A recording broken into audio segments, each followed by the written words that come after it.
এখন আজকে তৃণমূলের সাথে নয়, সে কিন্তু বাঙালি নয়, তার বাঙালিতে থাকারই অধিকার নেই। আজকে মমতা দি আছে বলে এই লড়াইটা আজকে তিনি এই পর্যায়ে, কেউ অন্য জায়গায় হলে না লেজ গুটিয়ে বাড়ি চলে যেত।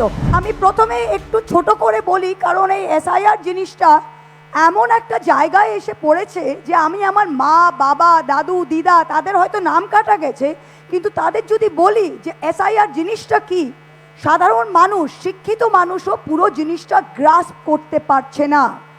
নির্বাচন কমিশন বিজেপির হাতে হাত মিলিয়ে অর্ধেক গেমটা এখানেই খেলেছে। যে বুদ্ধিজীবী সমাজ, এডুকেটেড ছেলেমেয়েরাও আজকে এসআইআর এর পুরো পরিকল্পিত এই গেমটা, এই চক্রান্তটা ধরতে পারছে না। আমরা সকাল থেকে রাত যারা পলিটিক্যাল লোক মাটিতে আছি, তাদের নাকে রক্ত উঠে যাচ্ছে জিনিসটা বোঝার জন্য, আর তারপরে আবার বোঝাবার জন্য। এই ছোট্ট জিনিসটা বলি, এসআইআর জিনিসটা কি? বিশেষ নিবিড় সংশোধন। SIR in and of it self খারাপ জিনিস নয়। আপনারা 20 বছর হোক, 30 বছর হোক, আপনারা একটা ক্লিন আপ করতে চায়, আমাদের কোনো এর মধ্যে আমাদের কোনো প্রবলেম ছিল না। আপনারা নির্বাচন কমিশন আপনারা করতেই পারেন।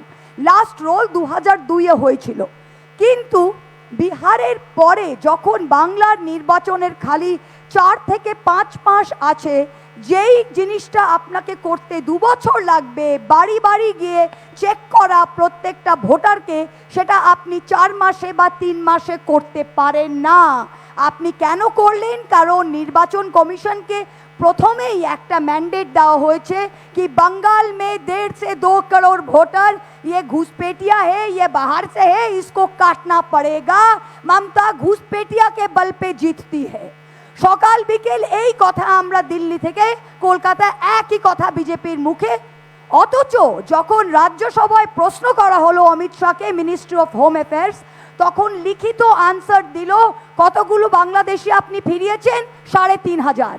গত 10 বছরে 3,500 ঘুষপেটিয়া খালি পাওয়া গেছে পশ্চিম বাংলায়। তবুও এই ঘুষপেটিয়া করে আমাদের পাগল করে দিয়েছে। যখন ওরা আরম্ভ করলো এসআইআর, বাড়ি বাড়ি ফর্ম দেওয়া হলো। ওরা কিন্তু ভাবেনি যে আমরা ফর্ম সব ফিরিয়ে দিতে পারবো, কিন্তু তৃণমূল কংগ্রেসের ক্যাডার, আমাদের কর্মী দিনকে রাত করে প্রত্যেকটা ফর্ম ফিরিয়ে দিয়েছিল। তাই ওরা যখন দেখলো আমাদের টোটাল ছিল 7.66 crore এএসডিডি, অ্যাবসেন্ট, শিফটেড, ডেড এবং ডুপ্লিকেটে 58 লাখ লোকের নাম বাদ গেল। ওরা ভেবেছিল 2 কোটি যাবে। আমরা বললাম ঠিক আছে, 58 লাখ বাড়ি গেল, বাকি কি রইল? বাকি রইল 7.66 মাইনাস 58, আপনার 7.04 crore ভোটারের নাম বেরোলো 16ই ডিসেম্বর ভোটার লিস্টে। আর কি দেখা গেল? আর দেখা গেল আনম্যাপ ভোটার 32 লক্ষ, যার সাথে 2002-এর কোনো যোগসূত্র নেই।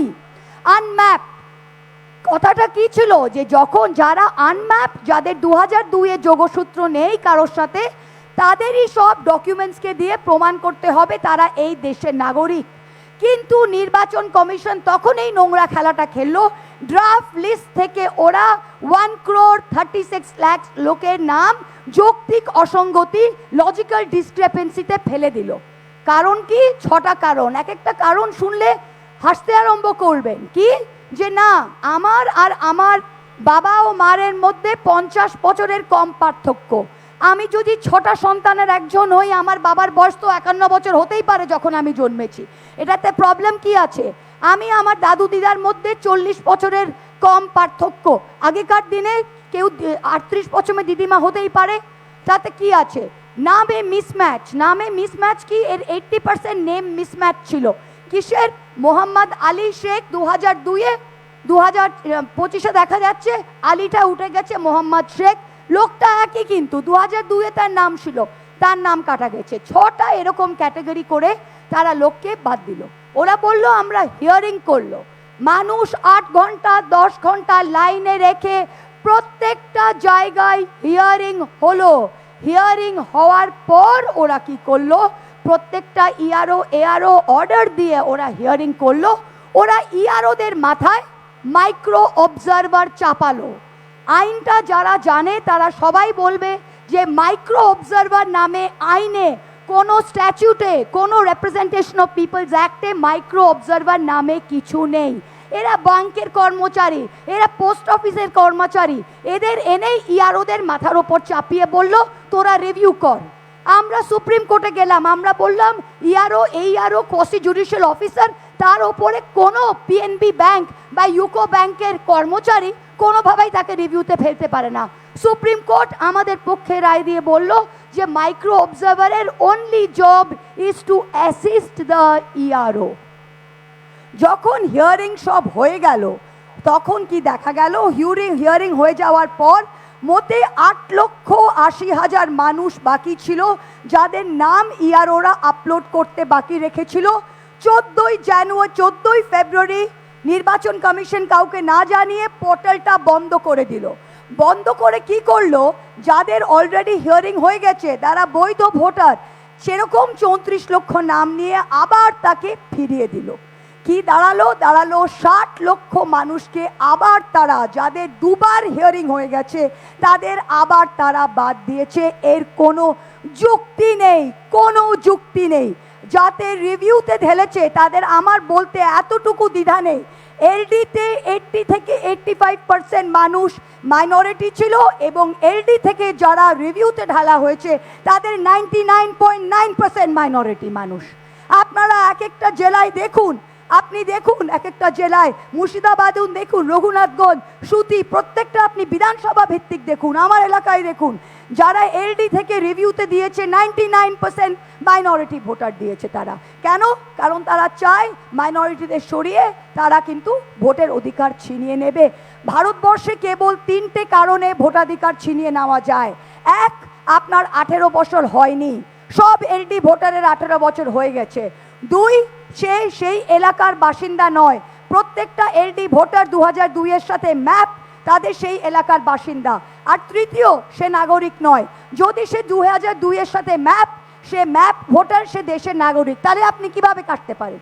আপনি কিভাবে কাটতে পারেন? আপনি কাটতে পারেন না। আজকে 500টা জুডিশিয়াল অফিসার এসেছে, তারা দিনে 100টা করলেও তারা দিনে কি করছে? তারা দিনে 500 into 1000 50,000 করছে। 20 দিন বাকি আছে, 10 লাখ করবে। 60 লাখ লোক আছে, বাকি 50 লক্ষের কি হবে? বাকি 50 লক্ষের কি হবে? তারা বৈধ ভোটার, তারা কি ভোট দেবে না? সুপ্রিম কোর্ট বলে দিয়েছে সাপ্লিমেন্টারি লিস্ট আপনারা পাবলিশ করুন। 7 দিন হয়ে গেছে, কোনো লিস্ট বেরিয়েছে? কোনো লিস্ট বেরোয়নি।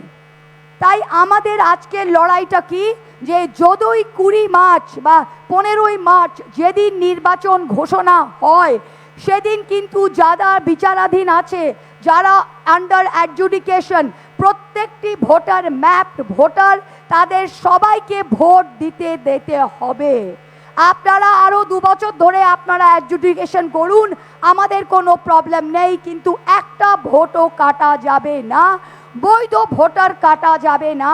আর আজকের দিনে আমরা এই যে বসেছি এখানে, আমি এখানে দেখলাম অন্যরা কেউ প্রদর্শন করছিল, আপনাদের যেটাই আপনাদের মোটিভ হোক, সেটা আপনাদের জায়গায় আপনারা ঠিক আছেন, কিন্তু আজকের এই মঞ্চটা অনেক উঁচুতে। এই মঞ্চটা হচ্ছে বাঁচার অধিকার, ভারতবর্ষের সিটিজেনশিপ রক্ষা করার অধিকার। এইটাকে আপনারা মর্যাদা দেবেন, এইটাকে আপনারা মর্যাদা দেবেন। এর ঊর্ধ্বে কিচ্ছু নেই, আজকে কিচ্ছু নেই। এই বলে শেষ করছি, আজকে মমতা দি আছে বলে এই লড়াইটা আজকে তিনি এই পর্যায়ে, কেউ অন্য জায়গায় হলে না লেজ গুটিয়ে বাড়ি চলে যেত।